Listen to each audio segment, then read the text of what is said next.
Bonjour Yanis Rader. Bonjour. Merci d'avoir accepté notre invitation. Ce soir, le chef de l'État, je le disais, va rendre hommage à Samuel Paty. Qu'est-ce que vous ressentez ce matin, vous, en tant que professeur ? Ça me semble un peu irréel, en fait. Je me dis que... J'avais pensé qu'une chose comme cela pourrait arriver, que l'école puisse être attaquée. Je l'avais pensé, oui. Mais qu'un enseignant soit tué de la manière, en plus, dont il a été tué, ça me semble vraiment irréel, ce que nous vivons aujourd'hui. Oui. Vous dites parfois, ça aurait pu m'arriver ? Vous savez, l'être humain est ainsi fait qu'on se sent toujours un petit peu Superman. Et donc, non, je n'ai jamais pensé ça. Mais dans l'absolu, quand on y réfléchit bien, oui, je pense que c'est possible, mais pour beaucoup d'enseignants en France, en fait. Pour les enseignants qui seront sans doute à l'honneur ce soir dans cet hommage qui sera rendu à la Sorbonne, il y a quoi ? Quel est le sentiment qui domine ? L'abattement, la colère ?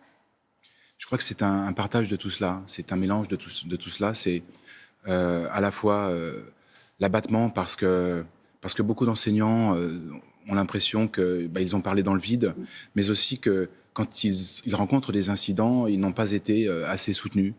Vous savez, moi j'ai le souvenir d'un épisode au début de ma carrière, il y a 20 ans, où j'ai eu un problème en classe et la première réflexe de mon administration à l'époque, les choses ont changé quand même, ça a été de me dire qu'est-ce que vous avez fait pour que ça se passe comme ça. Donc voilà, donc je crois qu'il faut arrêter avec ça.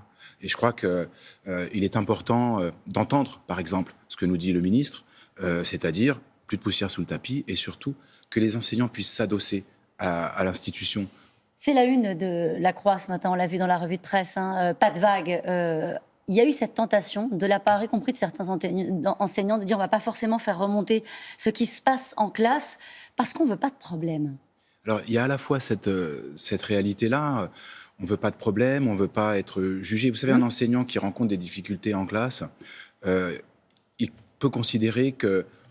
on va parfois considérer que c'est de sa faute, que parce qu'il ne tiendrait pas à ses élèves. On oublie simplement que ceux qui agissent mal, ce n'est pas l'enseignant, ce sont les élèves. 935 cas d'entrave aux valeurs de la République, comme on dit, entre septembre 2019 et mars dernier.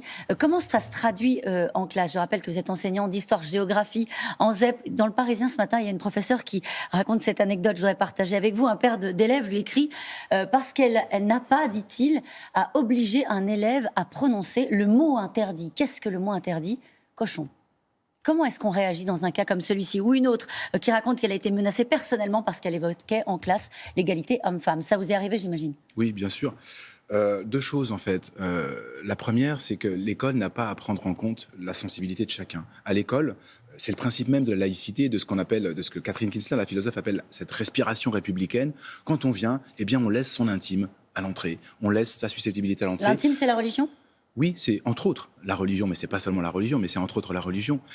Et on va apprendre, on va s'ouvrir au monde, on va découvrir des choses qui sont totalement différentes de ce que l'on peut voir à la maison. Voilà. Et d'autre part, il y a cette question, j'ai oublié la question d'ailleurs, mais... En gros, sur comment est-ce que ça se traduit dans votre quotidien ? Oui, le quotidien. Ça vous est arrivé, encore une fois, quand on enseigne l'histoire-géographie ? C'est-à-dire que vous avez des élèves qui parfois, effectivement, tiquent, font des remarques. Et comment vous gérez ? Qu'est-ce que vous leur dites ? Voilà. Ce qu'il faut faire, c'est simplement, surtout, ne pas faire de leçons de morale. Surtout, ne pas renvoyer l'élève d'un revers de la main. Mais si on veut discuter et si on veut faire comprendre aux élèves comment on réfléchit, il faut prendre en compte ce qu'ils disent. Mais vous la voyez défiler, vous, cette jeunesse, dans vos classes. 74% des moins de 25 ans font passer leurs convictions religieuses avant les valeurs de la République. Ça complique quand même le travail de l'enseignant. Oui, c'est difficile, mais en même temps, c'est le rôle de l'enseignant d'expliquer ce qu'est la République et pourquoi la République a été mise en place. Et pourquoi la laïcité, c'est le socle de notre pacte républicain. Il faut expliquer tout cela. Est-ce que vous en voulez parfois aux ministres successifs de l'Éducation nationale qui ont minimisé les atteintes à la laïcité ? On vient de le voir à l'instant. Il y avait un rapport qui date de 2004 de Jean-Pierre Robin qui expliquait cela. Oui, et sans volonté partisane aucune. C'est vraiment, moi, vous savez, mon parti, c'est la République française. Je suis fonctionnaire de la République et mon parti, c'est la République. Oui, j'en veux à certains dirigeants de notre pays d'avoir minimisé, d'avoir voulu mettre la poussière sous le tapis, de ne pas surtout avoir regardé la réalité telle qu'elle était, mais d'avoir imaginé une réalité telle qu'ils auraient voulu qu'elle soit. Najat Vallaud-Belkacem dit ce matin qu'enseigner est devenu le métier le plus difficile au monde. Oui, Najat Vallaud-Belkacem, elle aurait Voilà, elle Elle aurait n'a quoi? peut-être pas dû minimiser ce qui s'est passé en janvier 2015, par Elle l'a exemple, dans les fait classes. quand on a, Oui, elle l'a fait, oui. au moment Elle des l'a minutes fait. de silence après Charlie, c'est ça? Exactement, elle l'a fait, oui. Qu'est-ce qu'elle aurait dû faire? Qu'est-ce qu'elle aurait pu faire? Parce qu'il y a des choses qui ont été mises en place. Tout à fait. Conseil des sages de la laïcité, vous en faites partie. Référent laïcité, Vademecum pour apporter des réponses juridiques aux équipes éducatives. Les profs sont aidés, accompagnés sur ces sujets-là? Oui, oui. C'est vrai, Najat Vallaud-Belkacem avait alors mobilisé la République. Hein, c'était la grande mobilisation des valeurs de la République. Bon, pour quel résultat en réalité? Ce qu'il faut, moi je pense, et je pense que c'est le chemin pris aujourd'hui par le ministère, c'est la formation des enseignants. Vous parlez du Vademecum laïcité. Le Vademecum laïcité, il a été mis en place par le Conseil des sages notamment, mais aussi la Direction générale d'enseignement scolaire. Par le ministre Jean-Michel Blanquer. Ouais. Il n'a pas été mis en place avant. Le Conseil des sages, c'est Jean-Michel Blanquer qui l'a mis en place. Il a pris les choses en main, Jean-Michel Blanquer, c'est comme ça que vous le voyez? Moi, je le crois. En tout cas, je le sens, et même sur le terrain. Est-ce que vous craignez, Yanis Roeder, que les professeurs finissent par s'auto-censurer? Est-ce que vous pensez que certains oseront encore montrer les caricatures de Charlie? Ce qui est certain, c'est que quand on fera un cours sur la liberté d'expression et qu'on fera le choix de montrer des caricatures, ce qui peut m'arriver, on pensera nécessairement à ce qui s'est passé. Il y aura un avant et un après, 16 octobre 2020. Et il y a un danger d'autocensure, c'est une évidence. Mais vous êtes parfois autocensuré, sincèrement? Sincèrement, je ne crois pas. Mais je vous mens peut-être, je ne sais pas. je n'ai pas le souvenir de cela.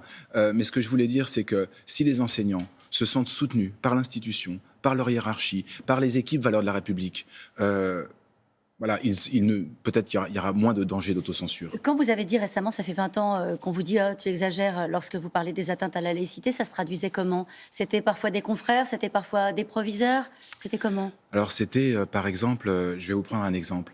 J'ai fait paraître dans Le Monde, en avril 2002, une petite lettre, c'était le courrier des lecteurs, que Le Monde a intitulé « Antisémitisme à l'école ». Je dénonçais l'antisémitisme. Ma principale de l'époque me convoque dans son bureau et me dit « J'ai vu votre article », c'est pas un article, c'est juste le courrier des lecteurs, « Je ne suis pas d'accord avec vous. Je ne vois pas ce que vous voyez. » Je dis « Mais madame, vous êtes assis derrière votre bureau, moi je suis en classe. » C'était ça, par exemple. Peut-être que là, il y aura un après et qu'on écoutera ce genre de propos. Une dernière question très simple. Est-ce que vous savez ce que vous allez dire à vos élèves à la rentrée?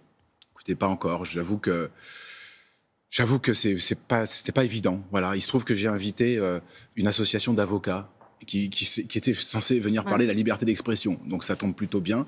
Donc je vais appeler l'association, puis je pense qu'on va essayer de réfléchir à quelque chose ensemble. Il n'y a pas de peur d'aller enseigner? Non. Merci beaucoup d'avoir été notre invité ce matin.